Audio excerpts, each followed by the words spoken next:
Hello, hello. This is Bench Gamer here, and I was planning on doing this. I didn't skip. Well, actually, I didn't skip. I don't know if I can call it did not skipping, but I was planning on doing a live reaction to the 5.1 live stream. But believe it or not, my power went out for like 4 hours at the time, and I was just like too tired.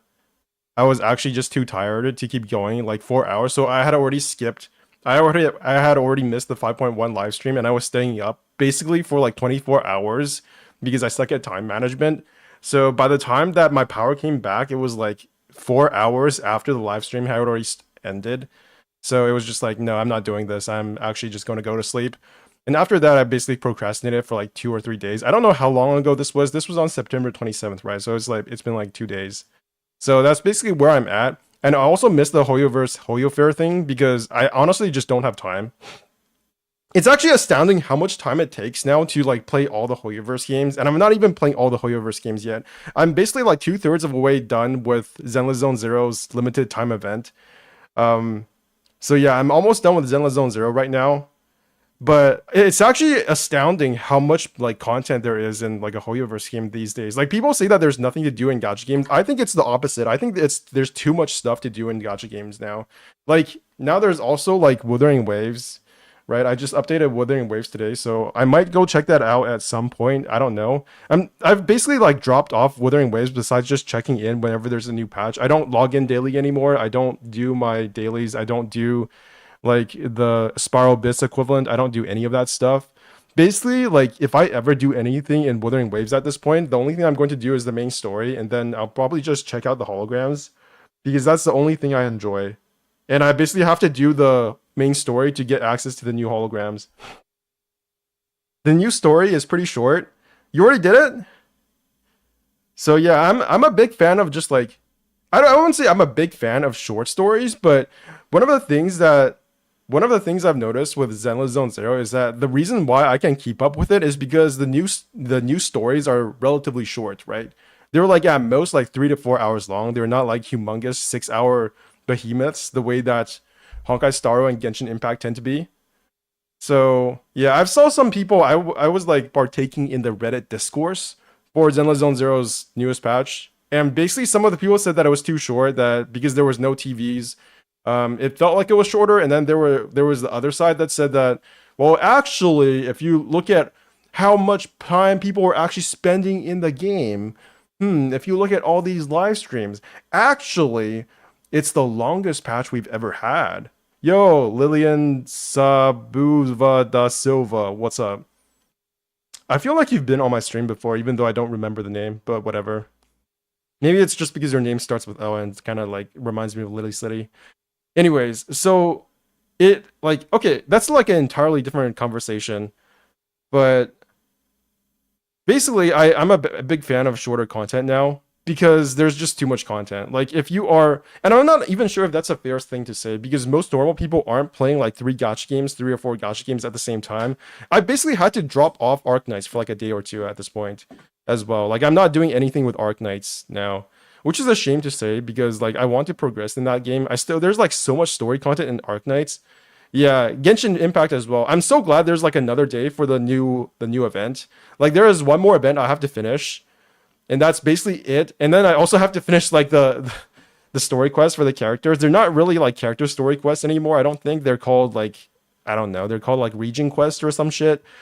They're like called tribal quests. So I don't know what the difference is, but I'll find out probably tomorrow or today. Okay, so should I watch this? Should I watch the 5.1 live stream finally? I'm pretty excited because there's been some leaks. Like if you're not comfortable with listening to leaks here, then I don't know what you're doing here. But yeah, so it seems like Sitlali is actually going to be a 5 star. And so what I've done on my free to play account is I've gone.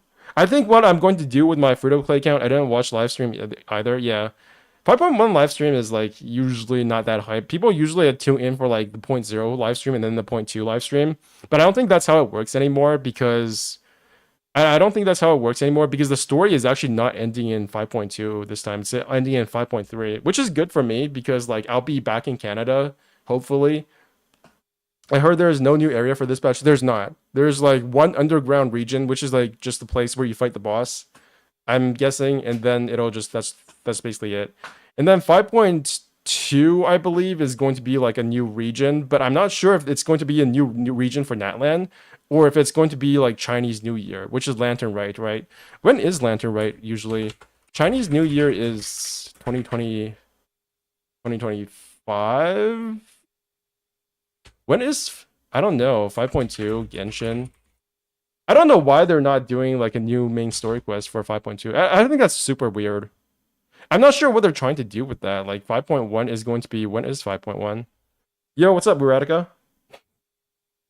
So 5.1 is going to be, how much live streams have you done? I've done a lot of live streams actually. If you like look at like how much I've, it's not like the most in the world, but if you look at all my live streams, I've been doing live streams since basically the start of my channel, actually.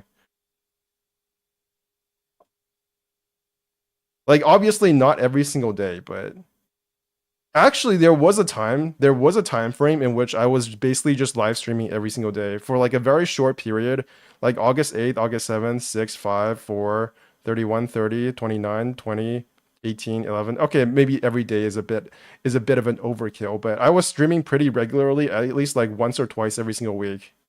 Yeah. And then I kind of just stopped because I realized that I didn't enjoy playing video games for the first time while I was live streaming. So I've been live streaming since like 2022.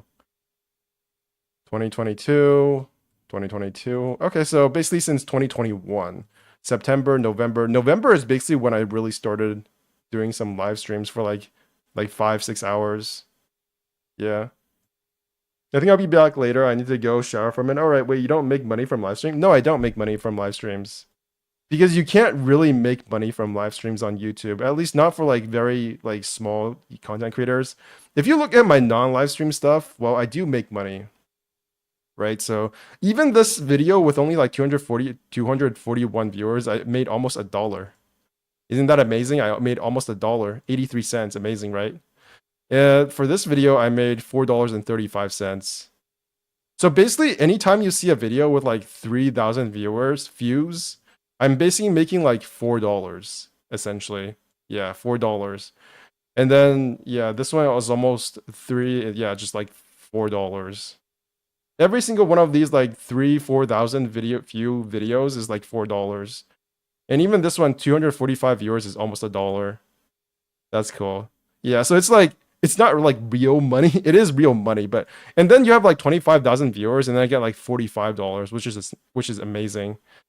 But those basically any of these videos that get like a lot of views is when I do the most clickbaity stuff. I think the fact that I had like a demonic Paimon as the thumbnail really helped. Hoyoverse trap, and then you have Paimon with like their like demonic horns. That really got people mad. That was a good thumbnail. This was a really good thumbnail by me. And it was like 16 minutes long, so it's like relatively long as well, which is insane because usually people don't stay for more than like a minute or two. Yo, what's up, Zendao? So about $1 for every 1,000 views. Yeah, basically. This is not Genshin Killer. This also made like $25, I believe. No, this only made $7.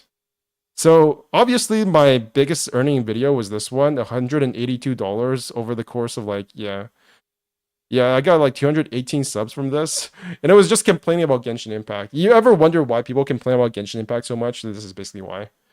Like, there's not even a mystery to it. This is really, you just look at the numbers, you look at why. Okay, I should probably watch the live stream instead of going on a rant, but basically just look at the numbers for why people complain about Genshin Impact, and it all starts to make sense. If you're not complaining about Genshin, you're not doing content creation, right? For Genshin Impact.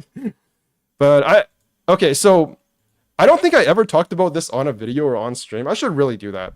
But I have not talked about my first impressions of Natlan. Most of you guys who have like seen my community posts probably already know. Also, by the way, Yanagi is so awesome. Like I don't know what it is about me with electric units and lightning units, but they always look the coolest in every single game I have ever played. All the Hoyoverse games, the lightning units always look the best. So I'm definitely gonna go for Yanagi if I can save up for like any amount of time. That's my next unit. I don't know. I think from a meta perspective, Bernice is probably the way to go, but I really want Yanagi. Like I have Grace already, but I don't know. I just like waifu over meta, I guess.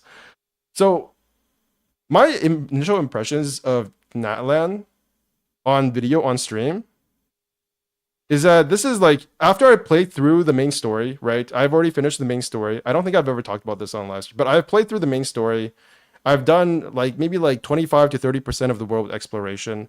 And I'm actually kind of astounded how much content there is in that land. Like I think this is probably more content than probably I don't know if it's more than initial Sumeru, but it feels like there's more here than initial Inazuma. And I feel like I'm more inclined to do world exploration in this area than Fontaine. And I'm not really sure why. Like, you could say that the Fontaine exploration underwater just wasn't that interesting, but it was actually pretty fun for the amount of time I did it. But I don't know why I just kind of fell off of Fontaine. Like, I went underwater for like 20 minutes, and I was like, yeah, I've seen everything. But in this one, I don't know. Maybe I just really like Pokemon. So Natland, it feels like a vacation, is what I would describe it. I feel like the reason why I like Natland so much, in spite of like its story being relatively more simplistic, which is actually a reason why I like it more. How do I talk about this? Do you pull for Kenichi? Yeah, I tried to pull for Kenichi, but I ended up getting Raiden Shogun. I don't know how that happened, by the way. Yeah, I'm still trying to pull for Kenichi on my pay to win account, but I got Raiden Shogun on my free to play because I decided I want to get like a tall waifu from every single region, and I got Dia on my free to play polls. So I'm just gonna go for Dia. I went for Dia. I got Raiden Shogun. I got Arakino. So that's one from each region now. I got one from Sumeru. I got one from Inazuma. I got one from Fontaine. And then I think I'll either go for Mavuika or Shilonen on my F2P. I got him on my 14 pity. Nice. So if I were to sum up like why I like Natland in maybe like 3 or 4 points, is that one is that it doesn't feel overwhelmingly sad. I don't know why this is like a big important point to me, but I think over the past 2 or 3 years, like every single region since Liga essentially has been like super sad. Like this is like a sad story. The moment you get to a new region, it's like, oh, sad things are happening immediately. Oh, there's like super weird psycho like dream stuff going on. Everybody is sad in their dreams in Sumeru. And then you get to Inazuma and it's like lightning land. There's lightning all over the place and there's like a whole bunch of taxes that you have to do. And then everybody's unhappy and it's like a whole lockdown bullshit. And then you get to Fontaine and it's like immediately you know something is off. There's like people getting murdered left and right. And then you get to Natland, it's like, oh, Pokemon. Wow, awesome. So my immediate first impressions of Natland was that it was just a more joyful place. And this is important to me because I feel like Genshin Impact has lost a lot of its charm in terms of the whimsicalness of the game and the setting over the years. As it got more serious, as the story got more serious and it tried to do more adult-like stuff, and it actually also sacrificed in some places the joy of just like exploration, like enjoying the environment and just seeing cool stuff happen, I think. Because a lot of people just treat this as basically a light novel game, right? You go through the story, you do every single new patch, you go through like 6 to 8 hours of story, kind of like Honkai Star Rail, to be honest. It's really weird to say this, but Genshin Impact, a lot of people don't even do world exploration anymore, right? So if you don't do the world exploration, like what exactly is the difference between like the main story in Genshin Impact and Honkai Star? There's not really that much difference.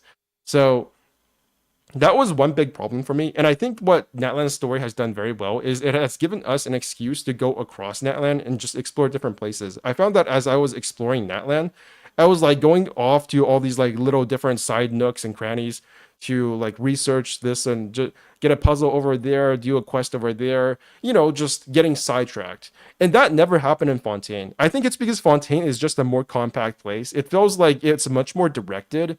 It feels like when you're doing the main story, there's not a lot of opportunities to go around Fontaine and just be like, oh, this is cool, that's cool. What's over there? That's a puzzle. That's a, Hydroculus or some shit. Go collect that. And then you get sidetracked into like a world quest or something similar. No, I feel like Fontaine, the worst part of Fontaine for me was actually the world region. Like the way the world region was divided up was it was too compact. It was too directed and felt too deliberate. It felt like I was there to do the main story and then everything else besides that was just peripheral. Natland doesn't feel like that. I feel like in Natland, the world region is actually much more the character than the actual story itself, which is not a bad thing. And I've also seen criticisms that Natlan's story was too simple. And I do agree that it is much more formulaic. It feels like a world tournament arc. It feels much more formulaic compared to Fontaine. It doesn't feel as like serious. And the resolution, especially like the power of friendship stuff, is definitely like much more PG-13 compared to Fontaine, where like you're dealing with people getting murdered, you're doing like dealing with like potential rape when it comes to Lynette. And then you're getting like people are dissolved into the water, that kind of stuff. It feels a bit more like what the fuck is going on? And I really liked Fontaine's story for the fact that it was very focused on Farina. And it made Farina feel like probably the best character. Like she is straight up just the best character for me in all of Genshin Impact, the most well characterized person. And that's why I basically like got her a whole bunch of constellations because I just like that character so much. But it just didn't feel like it felt like it was too directed again. It just felt like it didn't have that whimsical nature. And Natlan's story, for all of its faults, I think, does make me feel like I'm part of a much more adventurous story compared to Fontaine. It feels like I'm going off on an adventure and finding out about the world rather than I'm being sucked into this whole conspiracy, is what I mean. And I'm not sure if this is actually a fact, but it felt like I was doing more actiony stuff while I was in Natlan. I was like going over to this place and then I'm doing a little bit of fighting over here. I'm going off and doing a bit of like adventuring over there. Like you get to the tournament arc and then you have to fight this woman or this like this power user, not power user. Oh my god, I forgot the terms. This vision user who can like summon a pillar and then you have to climb up the pillar as what's her name? Not Kanich. Damn, I forgot her name. Damn it, I forgot her name. The girl who can summon a drill. Basically, you use the drill girl, and then you climb up the pillar, and then you can like knock down the person. And that's basically it's not like hard. Obviously, this is Genshin Impact. None of the story content will ever be hard. Kachina, right? Damn, their names are so similar, but they're not similar. I'm just bad at remembering the names.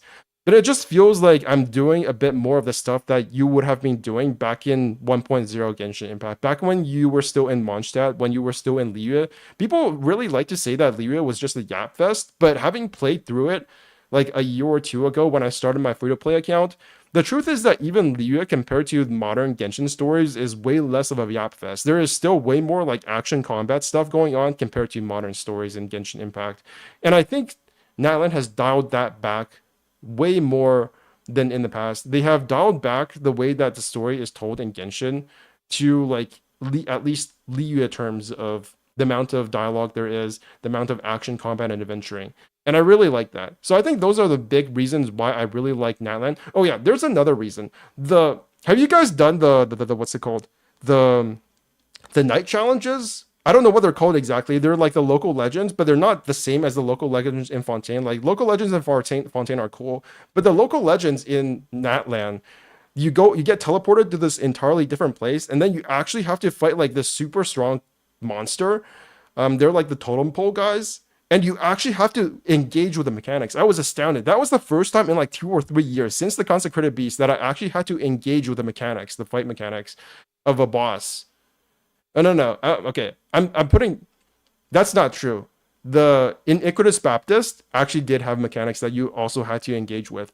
But aside from that one single shield boss motherfucker, you never had to interact as a long-term player with any of the boss mechanics until the local legends. Yeah, most of them are gimmick fights, but the fact that they even had gimmicks that you had to interact with was a novelty, right? Because like the first one I fought was where you had to freeze the water thingies. They like threw water balls at you and you have to freeze them and then you had to hit them and then you have to crash their shield. That was like when you were first in Dragonspine, and then the shield boss, the cube boss, I don't even know what the cube bosses are called anymore because it's been so long since I fought any of them. They don't really show up in the world anymore. They never did anything with those. I really wish they did. I wish we got like a transformer, a fusion version of the cube boss, and they all fused into one single one. And the games are a bit too formulaic and simple in my opinion. I like them. They're not like complex, but they do exist, and that's what I like. I like the fact that you actually had to interact with them in some way. Because aside from that, there's like no challenge at all in any of the gameplay whatsoever. And Natland has brought back like at least to the point where you felt like you had to do something.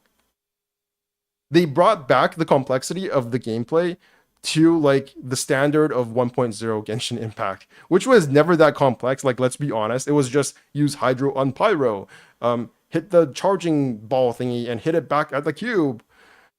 And yeah, it just feels like they're going back to their origins, which was again never like people used like seem to think that the gameplay of Genshin Impact when it comes to combat was actually complex back in the day. It wasn't. Like maybe you could say that the combat system was more complex than it needed to be, but it was definitely still at a level where most people should have been able to understand what they were doing. I really enjoy doing the Natland local legends bosses. Yeah, I think a lot of people like. I think Ziox tweeted about this at some point. Yeah, Ziox local legends. He doesn't say. I don't think he said that they were like all that great. I hope they keep adding. Yeah, I hope they keep adding more local legends and achievements like these. They're genuinely some of the most fun overworld content I've done. Like, what do you mean? I have to fight a capybara with 5.5 million HP. Yeah. So notice how he doesn't say like they're the best things of all time. Like, no, they're not. They're not like game changing content, but they are better than what we used to have. The same way, like, remember my video? If you guys ever watched my video about um what is it called, Imaginarium Theater, I never called the bosses in Imaginarium Theater like the best things of all time. I just said that they were better, slightly better, like 0.5% better than what we used to have. Oh my god, this boss actually has like a field that decreases your HP if you don't have any energy. Yeah, it's super gimmicky, but a gimmick that you have to interact with is better than not interacting with anything, is basically my argument. So that's reason number 3 or 4 for why I like Natland, which is that I actually have to interact with something. As much as powerful as the Fontaine local legends were, I don't think I ever felt the need to do anything other than to just do more damage and maybe dodge better. So yeah, that's what I think about Natland so far. It's not like the best thing of all time. It's not like going to change how you think about Genshin Impact, but it does bring Genshin Impact's level of like whimsicality and the way that things like used to be done in terms of the vibes and feels to, it brings it back to a level that feels much more similar to 1.0 than it does to like 2.0 or even 3.0 or even 4.0. And I think ever since Inazuma, Genshin Impact's storytelling as well as world design has been like more funneled into this like more serious version of itself. And this kind of culminated with Fontaine in a way that I feel like definitely eroded some of why I like Genshin Impact in the first place, which was the adventuring feel. And part of this is probably due to myself. What's the best gimmick fight you've ever seen in a game? What's the best gimmick fight? I actually probably wouldn't be able to tell you because I played so many games and I can't think of one off the top of my head. I would probably say like maybe like Black Myth Wukong is the most recent one. Like maybe like Erlungshin would be pretty good. Because like I would say that the last boss in Black Myth Wukong is actually pretty fun because it's like you're fighting a mirror image of yourself, and they can just like do all the stuff that you can do but better. And you basically like yeah, basically have to counter everything that you do to yourself. When I'm back, what I missed. I basically talked about why I like Natland. If I just sum everything up, in like point one is that Natland feels much more like an adventure. Number two, the story is simpler, but also brings like the atmosphere of Genshin Impact more to like a more joyful tone compared to past regions like Fontaine, Inazuma, and Sumeru. The fights are better, and the local legends are better than the way they were in the past. So you actually have to interact with the combat gameplay to some extent. It doesn't really change how Genshin Impact is played, but it definitely feels much more interactive than it was in the past by like 0.5%, I would say. What else is there? The story does a better job of funneling you through the region of Natland so that it feels like you're more likely to get sidetracked and go on different adventures and collect different things compared to Fontaine. So those are like the main 3 or 4 reasons why I like Natland so far. And aside from that, I think that I have you guys noticed that the storytelling for all of the Hoyoverse games are sort of getting more simpler? It might just be a coincidence because like they're obviously not all in the same stage. We're still in the main story section of Natland. we're in the break period for Honkai Star Rail, and for Zenless Zone Zero, it's just getting started. So obviously they're all in different stages of their lifespan.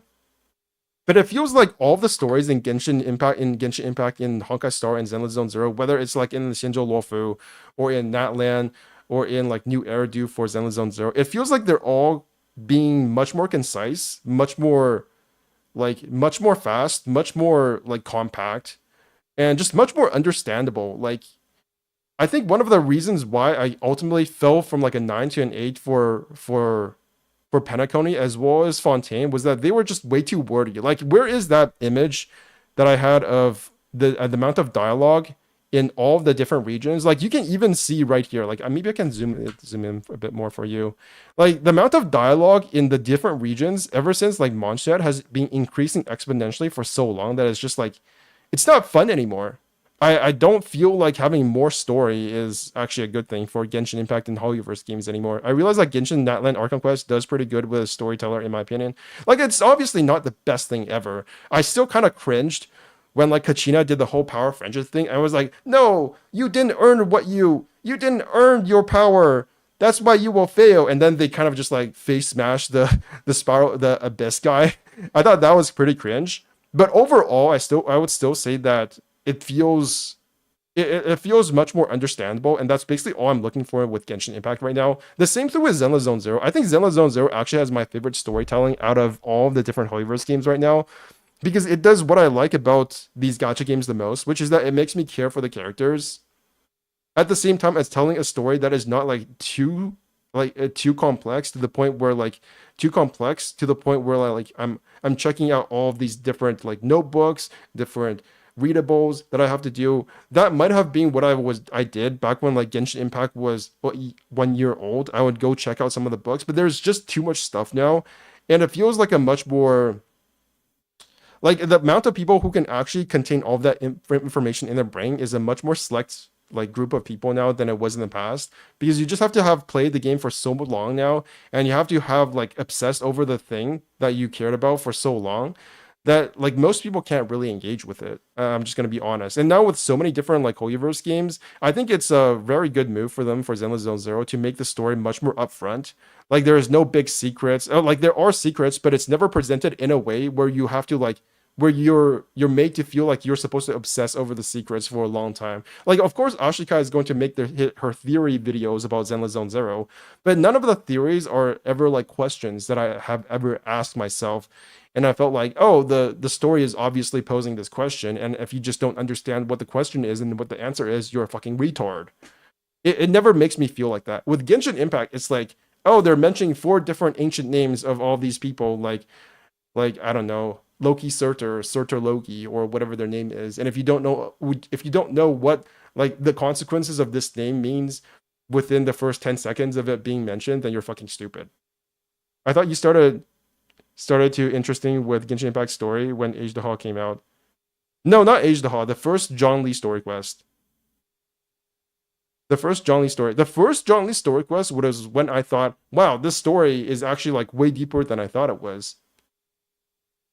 But then they kept on like trying to hook me and then like edging me with all these like different terms and all of these different like the way that the story is told makes it feel like they're giving me like 10,000 different puzzle pieces, and like there's no frame for the puzzle pieces to fit in is what I'm saying. Like obviously the people who know this stuff. So 1.1, the Salt Bay God. I probably did Johnny's first story quest in like 1.2 or 1.3. Like 1.1 was basically when I started.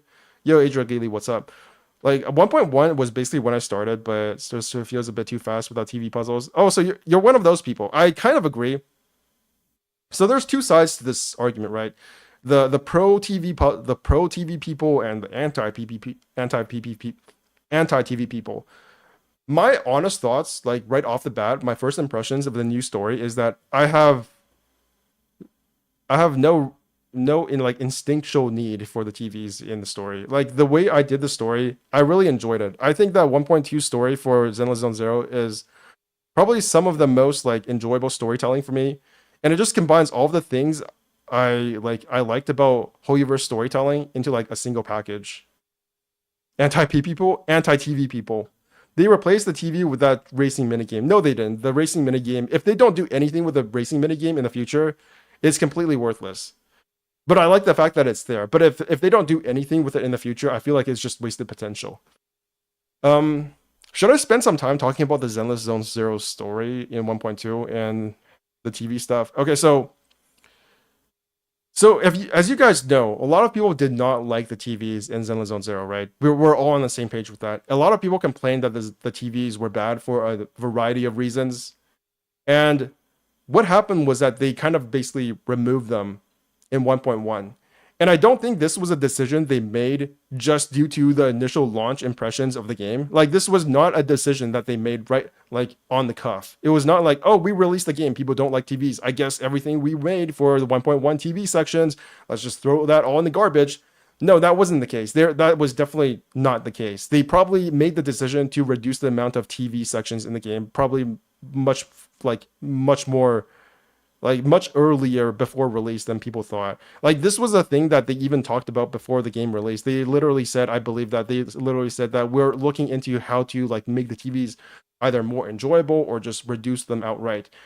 And unfortunately for the people who like the TVs, the way they've chosen to handle the TVs is basically just remove 99% of them from the game. Like, in this patch in 1.2, I think there are 2 TV puzzles in total. There are two different TV quests, and none of those quests were in the main story. So the TV quest in the main story, completely gone. They are never adding that into the game again. As far as we know, they have made some adjustments. They have responded to one tweet, I believe. Like, okay, if you go to Zenless Zone Zero on Twitter, Zenless Zone Zero, the official one, after people started complaining that there were no TVs in 1.2's patch, they kind of like backtracked a little bit and made sure to they where is it? Yeah. So this was on September 26th, so after the launch of the patch, and this was on September 23rd. So they made a reply to this tweet they made talking about how they were going to remove TVs, right? So let's just search TV. Ouch. Right, so they're making a whole bunch of adjustments to the TV to basically make it way more like, let's just be honest. The adjustments they've made is to make it so that you don't have to play the TVs. What, like, look at number 2.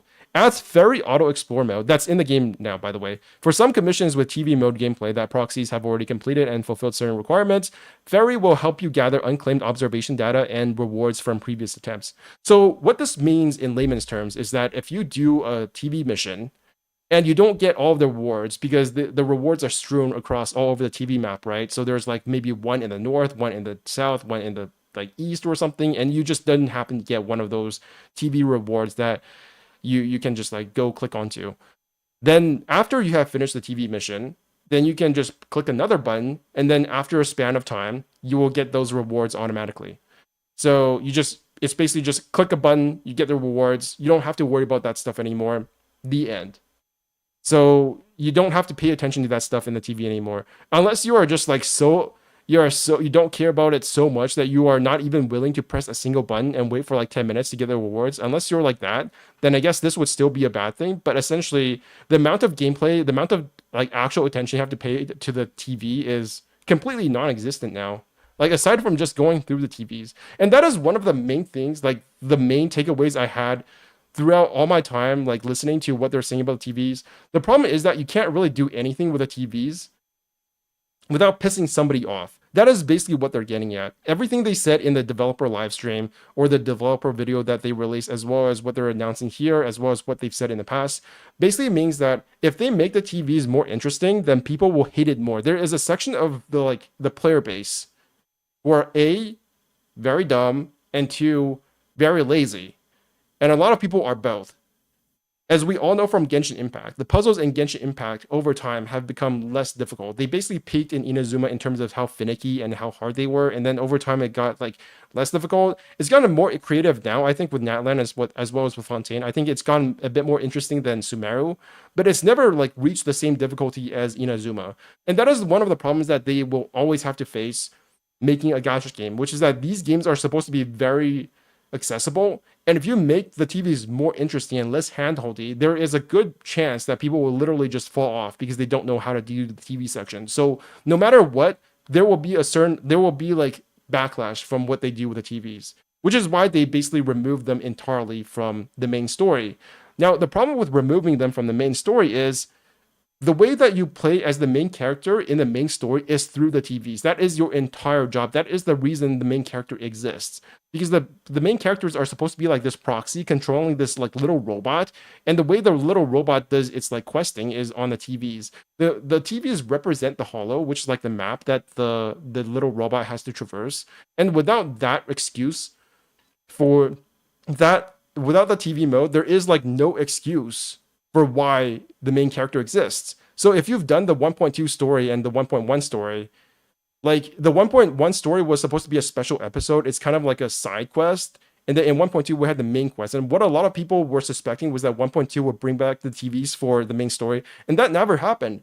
And as a result, it feels like the main character doesn't do anything because they don't do anything. You basically just play as the agents, like the other characters other than the main character. So it's not like some kind of catastrophe. It's not like the fact that you don't play as the main character as much in the main story. It's not like some kind of like it's not like the game is dead, right? A lot of other gacha games do this. A lot of other gacha games have main characters who are basically self-inserts, and they don't really do anything in the game. It's not like the end of the world. But that was one of the things that made Zenless Zone Zero more unique, at least at the start of the game when it first launched, which was that the main character did a lot more actual gameplay stuff and felt a lot more not just unique, but a lot more consequential compared to like the Traveler, who you never really play as, because why would you want to play as the shitty Traveler, right? And it's like in Arknights, or in Honkai Impact 3rd, the Captain, the Doctor, they don't really exist as tangible characters. What other games? Like Honkai Star, I guess the main character has some sort of personality because they like trash, but it's being way overdone at this point. I feel like the trash memes, as well as the Trailblazer being kind of like a kooky and kind of insane, is a bit overdone. Zenless Zone Zero definitely has like the most fleshed out main character out of all the Hoyoverse games, and probably just gacha games in general. And that has been eroded a little bit by the removal of TVs. So I don't know how they're going to handle that in the future, if there's not going to be any TVs in the future as well. Maybe they will literally just have us playing as like a Bangbu in an open world 3D environment. I think that would be the best way to handle it. Because otherwise, there is no reason for the main characters to exist in the main story. It's like that's their entire like excuse for their existence. That's the entire excuse for their participation in the main story.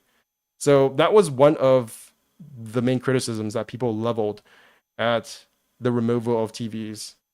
What other criticisms are there? Oh yeah, the other main criticism is that the story is just way too short now. And there has also been not backlash, but I think correction on this. Apparently, according to one Reddit post, this story is actually the longest main chapter quest since the start of the game.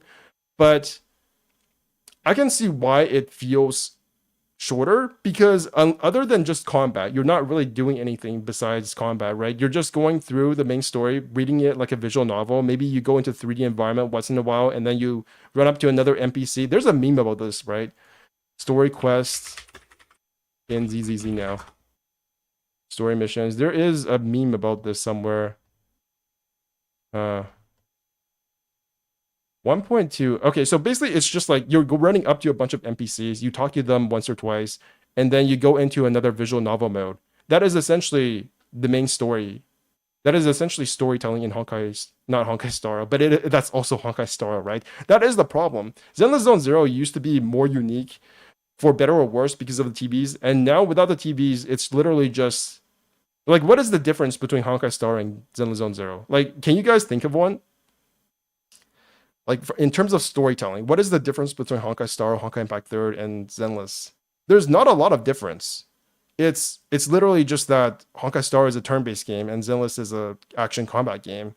Like, that is the difference between these two games. Otherwise, TV is the only sizable content to distract you from combat. Now it's gone. Yeah. Yeah, and a lot of people were hoping that they were... I haven't played Honkai Impact 3rd or ZZ, so I couldn't tell. Yeah, so it's like in Genshin Impact, whether or not you like combat, whether or not you like adventuring, whether or not you like the story, there is always something other than like the main thing that you do to distract you from the main thing that you do. If you like combat, there is always adventuring to do. If you get bored of combat, if you like adventuring mostly, then there is always like combat to distract you from that. If you get bored of that, there is always some other like side content in the game, regardless of what you think is the actual main content in the game that you like. That doesn't exist in Zenless. In Zenless, aside from story content, and I would even count the events as story content because once you start doing the limited time event, it starts to feel just like an extension of the main story. It's kind of like an epilogue. So, and it's also permanent, by the way. They're doing the same thing as Honkai Star. The events are going to be permanent. So, Zenless Zone Zero right now feels like a much more one-note game now. It feels much more similar to the other gacha games without the TV mode. However, I also personally don't miss the TVs. I know I was one of the main people, like I was one of those people who were like standing for the TVs in the first place. I was one of those people, right? Where is it? Um, I love TV. I love the TV system in Zenless Zone Zero. That's what I said. And I still do. I still do like the TVs. But the truth is that I was playing through the story. I did not actively miss them. I think the fact that they still existed, I definitely felt a bit more burnt out on the TVs from having to do them all the time in Hollow Zero. But now that they have also removed the TVs from Hollow Zero, it does feel like there is not enough left to this game besides just combat. And I'm actually liking the combat more now that I have more characters and more options to handle different situations in Zenless. I'm actually liking the combat more than I did when the game first launched. Like I think this game has absolutely 100% just improved overall, despite like the one or two steps backwards or questionable decisions they have made in regards to the TV. I think overall this game has definitely gotten better. I really enjoy playing as what's her name? Caesar King. She's a really fun character to play. I think that the fact that Caesar King complements my Nekomato pretty well, I would say, has made me enjoy the game a lot more. While me and my bro played 2 seconds of Honkai Impact 3 until the characters started kissing and then dropped it. Do they really start kissing? Like, I'm pretty sure they don't start kissing until like a bajillion chapters in, and you have to read the comics for that. So I don't know. It is very like lesbian focused though, I will say that. Like there are no playable male characters, so what are you supposed to do? I think that's it in terms of my ranting for Genshin and Honkai. I started at 2. I've been ranting for like 40 minutes. That's actually pretty short for most streamers, but I should probably actually watch the 5.1 live stream now. Okay, that's enough for me. Live stream time. So, I to sum things up about my thoughts on Zenless Zone Zero's TV mode and the situation right now, I absolutely 100% understand and can sympathize with why they removed it from the main story. I definitely think it will come back in events. It will come back in like maybe side stories at some point. Although even that I'm skeptical of. Um, Events, maybe like PvP, maybe some kind of side game dedicated game mode, maybe even Hollow Zero in the future. But wow, Silali is so cute. Damn. I don't know how to feel about Shilonen. She kind of feels like Yelan combined with Jane Doe. I'm also not a big fan of her like blonde design. It kind of like blends in with her skin color. I don't know if that's like controversial. It feels like she's too bright. She's honestly too bright. Okay, let's watch this. The writer's barely disguised fetish. It was a not kiss moment where some lady is unconscious and has to be administered some poison, so another lady drinks the potion to spit it back in her mouth. That just sounds like a porno. Okay, let's watch this. If she's trying to finish that ancient name, there's only Chilona feels a bit underwhelming for a modern 5-star.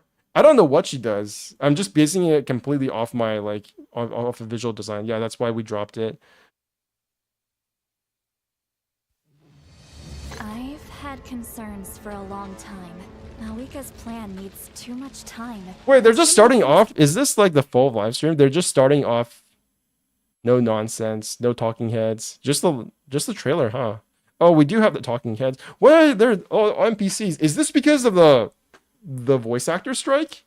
Is that why we're only getting NPCs? I wonder if that's going to be the same on Billy. Let me see. Let me go watch the Genshin stuff. Yeah, this one. Do they also have NPC talking heads in Chinese Genshin? That's interesting. 35 minutes. Shinron is basically Kazuha, but for a boss, not mobs who can get CC'd. Like, how do you explain that though? Mihoyo, Billy. Oh yeah, I forgot. They still use the Mihoyo logo. Tech Otaku save the world. They have not abandoned that. What the heck? What the shittings? Is this a live stream? No, I don't think this is. I got bamboozled. This is not it. Okay, so it's not this. 4周年配音. Okay, so this is the VA shit. This is the live stream. I hope. I think China there is Traveler in the live stream. Yeah, they have Shlonen and Traveler and Paimon. So it's basically just like an English voice actor thing. Why is that? I'm not like hating on the voice actors like as individuals, but I do think that it does feel weird that it's only like the Western side of the voice acting industry that is so like volatile. You know what I mean? It's not like I hate them, but it feels weird that every other week there's some sort of drama or some sort of like problem with the VAs. It's like Honkai Star Rail doesn't have English VA anymore, and then it's like now we're getting NPC voice actors in Genshin. And Zenless Zone Zero, thank God nothing has happened to Zenless Zone Zero so far. Anyways, let's watch this in English. And then maybe I'll go back to the Chinese version. Maybe, probably not.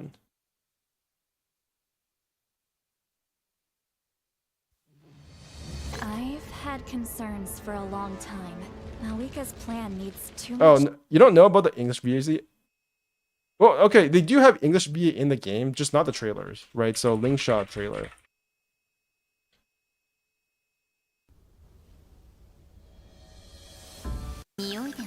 Yeah, this is the English. Lighter VA, yeah, so good. ZZZ English VA is honestly godlike. I wonder who they're using. I have not checked that out. It feels like so far in the very short amount of time that ZZZ has existed, there's been a lot less like weird stuff going on with the voice acting direction. Like voice acting in Zenless Zone Zero is just so on point. I gotta say that is probably the best thing about Zenless Zone Zero right now.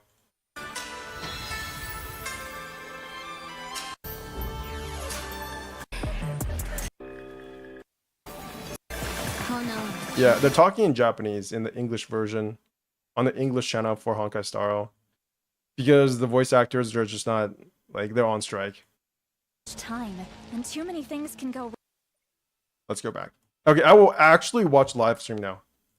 Actually, no more ranting. I've had concerns for a long time. Malika's plan needs too much time and too many things can go wrong.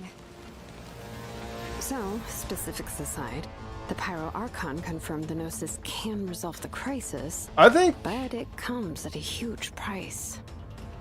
This is a distress signal for Silali! the Masters of the Night Wind. Oh my gosh, she's walking with the Traveler. She's gonna be important, thank God. She's gonna be like the Ayaka of this region, thankfully. This is a distress signal for the Masters of the Night Wind. Or maybe she's gonna be the Dia of this region. Being threatened. Great going, Malika. We're already off to a rocky start here. Did she just call her Mawika? How do you pronounce it? I thought it was pronounced Mawika. Like with a V. Bring it! Letting brave names echo! I'm not a big fan of this roller skates aesthetic. I think it looks a bit too like, it's a bit too funky for me. If she's trying to finish that ancient name, there's only one place she could go. The animation there almost looked 2D. Soul is temporarily restrained by us, and it appears to have become more fragile in the process.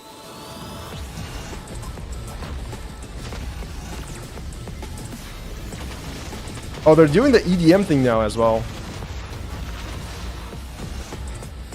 Have you guys noticed that it seems like all of like the different things for all the Hoyoverse games come and go in arcs? It's like we have Zenless Zone Zero, and now everything in like Honkai Star Rail and Genshin Impact are all EDM, and it feels like modern pop culture. So I wonder what the next shtick they have is. Also, we're having tournament arcs in Honkai Star Rail in Genshin Impact, and also the most recent patch was essentially a tournament arc for Zenless Zone Zero as well. So I don't know if they like coordinate the stuff among each other. Like people say there's no coordination at all between the different Hoyoverse teams, but I don't know. It feels a bit too like it feels a bit too convenient. So far, the only character that I have are Kanchina and Kanich. Next, maybe I'll try to get Chaska, Auroron, Silali, and Mavuika, I guess. I think I will try to get, because I'm on a free-to-play account right now, right? So the free-to-play account obviously is not going to be able to get much more now that I have Raiden Shogun. So I think my next character on my F2P will be Mavuika. And then for my main account, I think I will go for Silali. Silali is going to be my next character on my main account. For Zenless Zone Zero, I think on my free-to-play account, I'm going to go for I think on my free-to-play account, I'm going to go for Yanagi. And on my main account, I will try to get I forgot her name. Like Lucy, not Lucy, the other one. Bernice. I don't know why their names feel so similar to me. Bernice, Lucy, Piper. They don't even sound similar. It just feels like confusing to me. Yansan too, even though she is just a lolly character, she is strong in the lore. I feel like it all depends if Yansan is a 5-star. If she's a 5-star, the chances of me getting her will go up drastically. But if she's just a 4-star, then it's just basically Hoyoverse bullshit. Yeah, Bernice looks very good. Although there was like this section during when we could trial her during the main story for Bernice, it actually kind of bugged out for me. Or maybe I was using a different language. Maybe that was what was happening. But like my inputs were not working during the Bernice trial section, and that was super weird for me. I don't know, maybe it's just my computer bugging out. In the event that a confrontation becomes inevitable, I'll stall the captain while you advance. And once you've learned the truth that the Pyro Archon Mavuika would never willingly share with you, you may just find it in your heart. Did you guys hear about the leak that Auroran was going to be a 4-star? What's up with that? There's no way Auroran is going to be a 4-star. Is there? Or is he gonna get jobbed like Kave? Like he's not a Kave, is he? My proposal. No way. Make the decision for her, here and now. A land without the Lord of the Night, without the protection of the wolves, is doomed from the start. You presume too much. Humanity's survival. Oh, I love this music. Price. Let's give them everything we've got. This is like the Lord of the Rings. Pay the price, and only Marika's death can clear the You shall not pass. All I wanted was to see her again. My end will not come first, and I'm not giving up. If I could go back, Is that Kanich? I would do whatever it took to ensure their survival. You've experienced. Yeah, I know. Mavuika. I know the lore discrepancy, You should know exactly. but what I mean. that's why I don't poll based on lore. If I did, I would not have gotten. Okay, I give that trailer like a 7 out of 10. They should have had more Silali. I'm offended by the fact that there's not as much Silali. I'm gonna watch that again. Does she even speak? For a long time. Is that her voice? Marika's plan needs too much time. Is this Silali? And too many things can go wrong. So, specific. I've been following more Zenless Zone Zero leaks so far than Genshin, to be honest. I kind of like the fact that I'm kind of like not paying as much attention to Genshin. This is a distress Like, signal for the it sounds masters of the bad, Night but the Ones. less I interact with Genshin outside of the game, the more I enjoy it. Yo, what's up, Jazelle Brett? Great going, Malika. We're already off to a rocky start here. Oh my god, her ass. That booty. Also, what's up with her piano? Like, her sound disco board? Is that her like skateboard or snowboarding board or something? It feels like it's gigantic. If she's trying to finish that ancient name, there's only one place she could go. Oh, they're trying to create an ancient name now, huh? Temporarily restrained by us, and it appears to have become more fragile in the process. The less I interact with Genshin outside of the game, the more I enjoy it. I don't know, the game is just not as enjoyable on mobile. Oh, you're doing the mobile. You're doing the mobile arc. Yeah.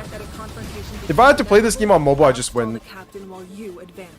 This game looks so much better on PC, man. I think it actually looks better than on console than on PC at this point. PS5 is probably the most optimized Genshin experience so far. A land without the Lord of the Night, without the protection of the rules, is doomed from the start. You presume No, no, no, no, no, no, no, that no. survival is worth any price. Oh, that's an epic shot. But what's that normal? They have like normal hilly shows as well as those abyss powered hilly shows. What's up with that? All I wanted was to see her again. My end will not come first, and I'm not giving up. Yeah, it sucks. If I could go back, I would do whatever it took to ensure their PC survival. list, PS5 list. You've experienced something similar, Malika. You should know exactly. Monster Hunter Wilds on February 28th. The world isn't ready, and neither am I. You're getting Monster Hunter Wilds, but you don't have a PC to play Genshin on? Really? Well, guys, codes that is already overdue. You're literally not going to be able to redeem these codes, but you probably all watched this before I have. I've got to admit, I don't like how Monster Hunter Wilds looks. I think Monster Hunter Wilds looks too, like, grimdark. It feels like all the things that I don't want Genshin to turn into, to be honest. I think Monster Hunter World looked way better. Already redeemed it? Yeah. I redeemed all of them, by the way. Did not miss this. I didn't watch the live stream, but I redeemed the codes. Yeah. I don't know what it is about me with, like, short girls. Like, short girls with pink and blue hair is kind of my type. Every single time, they're like the side character. They're never the main character. But they're always, like, more cool than the main characters. The main characters always have red hair or purple hair. And the dark purple hair, the dark blue hair. I don't even consider Raiden Shogun's hair purple. I'm not getting a bench. I don't have anything to play it on. That's why I'm not ready. Damn. Hello, travelers. Hello, Welcome to the NPCs. Genshin Impact version 5.1 special program. So you like My Somali? name is Yeah. Dave, and I'm from the Genshin Impact localization team. And I'm Kai. I'm also from the Look team. They brought And out the will be your PR host for managers. Today's program. We're usually translating Genshin Impact behind the scenes, so Oh my if god, we have the you're actual talking about the translators? latest Insane. update, I'm pretty stoked about what's coming in version 5.1. I don't like the fact that I'm they sure that use everyone else AAA an is just as excuse excited to to give find us out like about the new 30 update. sub 30 Then let's FPS give 'em what they've experiences. been waiting for. Black Myth So, Wukong, as much as I Shilonen will enjoyed be our it, new playable plays like shit on character in version PS5. 5.1. It's like literally less than Whoa, 30 FPS Shilonen sometimes. has a lot going on. Where should we start? Yeah, we should probably start with her profession. Of course. Shilonen is a famous smith from the Children of Echo. She's a one of smith? Natlan's But what? 6 tribes. She's She a forges music all kinds of player? goods, like jewelry, Skateboarder? vehicles, and weapons. You name What it, do you call she'll these make it. people? Cool. We've already seen some of her creations. A skater? Oh, really? She created the Do they- Pyro do they- Archon do sunglasses they call, and like- Kachina's drill Turbo Twirly. I don't You'll know. be able to see even more of her handiwork, including the weapons of some So, of our so new she's a smith, upcoming but Natlan also she characters. has skates. Wow, she's forged so many creations. Yeah, She has and roller they're all skates. really And varied. she's also She like a commands so DJ. much respect in That's a Natlan, lot of but her things in job one is really character. challenging. Also, she's like a What's your secret? jaguar person. Shilonen is a really skilled smith, but her work mindset is the true. She key doesn't to look her over success. designed in my She opinion, but likes it to does say, feel like there's a "If you lot going overwork on here. yourself, then your mind and body will settle the score. Yep. Like back in Can't my accomplish day, much while you're burned out. Kokomi was That's why just she a believes that was it's just a important to general, take breaks. and not a very So, good one what at does that. she do during her time off? And now the new Well, Genshin for characters one, are like she 4 likes different to things at the sunbathe same in the time. tree branches. I love the way that they're Right. going We all saw out her with the doing that furries now, by the way. Yeah, I like the and fact that we're the having more Asian furries in Yes, Genshin Impact. but I hope that when we that's go to not her Snezhnaya, only we have hobby. like, She I also don't likes to know, listen to music. polar Yeah, bear people. That's a popular pastime in her tribe, right? Absolutely. See those earpieces in her ears? Mhm. They actually connect to a record player. Cool. She Ooh. made them so that she could listen to music during her work breaks. She's And everything. the musical beats help her keep up a steady forging rhythm. She's They're everything pretty except handy. in my. Wow. In my it seems roster. Like her skill set is really convenient. I don't see how she's like a And Geo as a character. smith, Like, her skill set also comes in handy for exploration. Shilonen actually forged some special. remember equipment when that Geo make it characters easier to were get supposed to around. summon like Let's take a constructs look. and shit? Great. Now they're just like traveling characters, and yeah, I don't like her design. Ooh, she's in her I don't nice actively dress hate this it, but it time. just feels like it's too bright for me. Wow, she makes climbing look so easy. Yeah, she can even She got stop in the tail. middle of her climb and take in the surroundings. Ooh, okay, that's Nice. cool. I bet she finds a lot of inspiration that way. For sure. When she I would finds love a something character that could interesting, do she that, but in like immediately springs mid-air, into and it action. looks like they're not just hanging on some kind of string. It looks like it literally is supposed to look like they're standing in air. Whoa, she's intense. Speaking of intense, let's discuss her battle mechanics. Oh my god, imagine if she could skate in the air. See those 3 objects next to her?